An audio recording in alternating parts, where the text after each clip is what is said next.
This is Channels Television's breaking news. And this is coming from the largest economy in East Africa, Kenya. The Supreme Court has annulled the country's last presidential election due to what the Supreme Court calls irregularities. The court has therefore ordered for a new presidential election to be held on the 1st of November.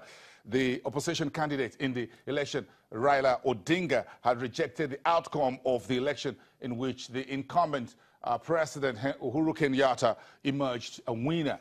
That is the latest news. And of course, as you heard, there will be very serious ramifications for Kenya's economy in the markets when the markets reopen on Monday. That is going to be very critical, and we'll be all over that. What does this also mean for East Africa's economic and political powerhouse? That will be very critical for all our programming here on Channels Television, and you can hear a lot of that here as we move on.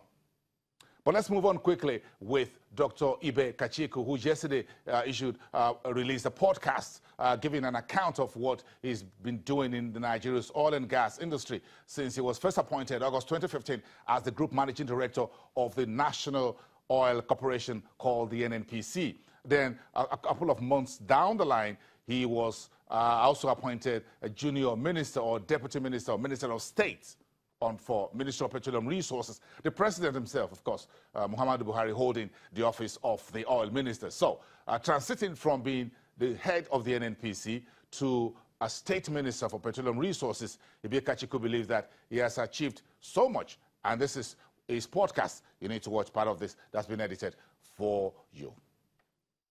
We thought it was important to look at the oil industry again, take a mid-term type stock, and see where did we start from, what did we meet on ground, what have we been able to accomplish in 2 years, what are the challenges that we face going forward, and get all of you basically on the same page so that we all work together, as this is a national resource, a national issue of concern, and a sector extremely critical to the success of the economic policies of this government.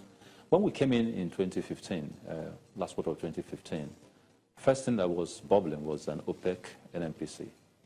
The reality was that given all the issues that had taken place in terms of the subsidy scam, all kinds of fraud allegations, the level of credibility of NNPC was at its lowest. And public perception of the institution was very critically abysmal. And the first thing we needed to do was go to work on those. In addition, we had crashing crude oil prices. Oil prices crumbled from $110, $120 a barrel, all the way far significantly to as low as $30-something a barrel. Militancy was in the uprise, so different from losing barrels, different from losing price, and we were losing barrels very rapidly.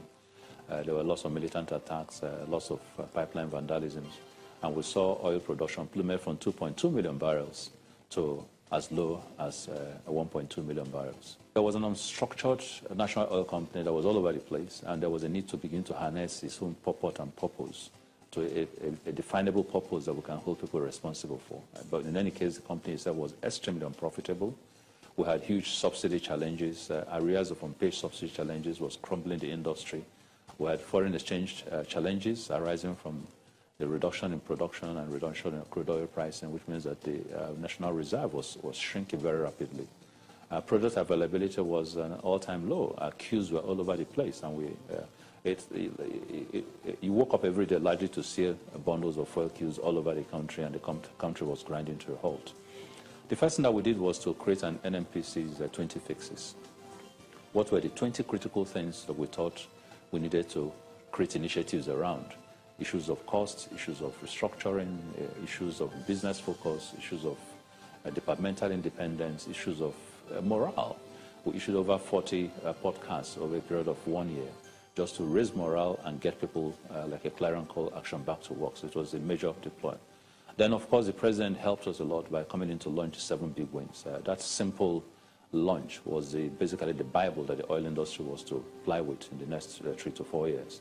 And that set the benchmark for what His Excellency President Muhammadu Buhari's expectations were going to be in this sector. Now, what have we done since then? First of all, today we have been able to take through effect the national petroleum policy that lays the general parameters of what petroleum policy should look like.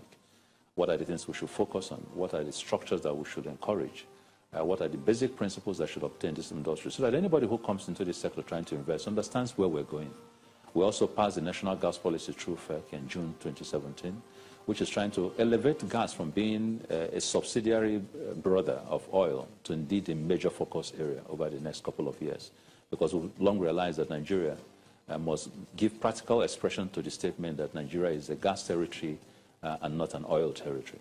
We created a new joint venture cash call, which also passed through FEC, and basically changed the whole modulation of how you pay joint venture cash calls. The effect of that was to create a robustness in investment in the joint venture relationships and begin to see oil productions go back. Drilling resumed, investments resumed, certainties resumed. It's probably one of the most singular steps that we took that would free government from joint venture cash calls in the sense in which it was understood before and focus on seeking cash call out of production. We created an appropriate pricing framework, which was one of the most major challenges to deal with fraud use, which was for the first time trying to price really what is the product we were selling, how much should it be, because it had been disproportionately priced and queues were all over the place.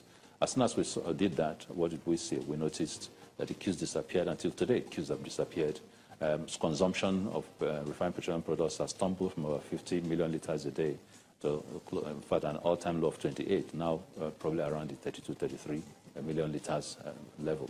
So very significant movement that created certainty in investment, created certainty, and created peace in the environment. We looked at the business environment, and the first thing we needed to do was to encourage the private sector to get into massive infrastructural investment. We're still lagging, but there have been fundamental movements here. Dangote is building one of the world's largest refineries in Nigeria. Give my kudos, I went to visit that. MRS has done a significant work in terms of its receptor terminals, being able to bring in the first 60 to 70 empty vessel into the Nigerian shores. Massive, massive investment.